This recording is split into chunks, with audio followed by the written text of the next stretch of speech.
Tenori me famë botërore Agim Hushi ishte i ftuar në një bisedë miqësore me studentë të Universitetit të Shkodrës Luiz Gurakuqi, aku artisti kreu studimet e larta. Ky takim u zhvillua në sallën e bibliotekës së universitetit dhe u organizua nga profesori Qamil Gjyrezi. Jam i emocionuar sigurisht, por më shumë se kaq mund të thoja gjithashtu dhe i lumtur.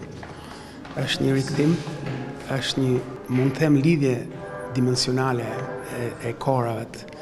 Jam po ai që kam qenë shumë vite më parë, në vite të ndryshme, por gjithsesi i njëjti, me të njëjtën dashuri, me të njëjtën pasion për Shkodrën, por edhe sot kthehem me një mirënjohje të veçantë për këtë qytet. Hushi thotë se patjetër një ndikim të madh në formimin e tij si tenor, që ka prekur skenat më të mëdha të botës, ka patur qyteti i Shkodrës. Ishte qyteti i parë që më hapi dyert, që më hapi zemrën, edhe që më hapi syt, që më rriti artistikisht, profesionalisht, si njëri i letrave, si njëri që bashkë me rritjen e tij profesionale, rriti edhe dëshirat, ëndrat e tij për të bërë dikush.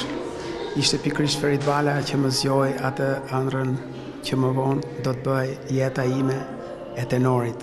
Kështu që Shkodra për mua është shumë. Më së fundi po i kthej Shkodrës atë borxhin e vjetër për t'i kënduar asaj. Depërtimi mes artistëve më të mirë botëror në vitet 90 kur tenori i famshëm u largua nga Shqipëria, thotë se ishte gati një mision i pamundur.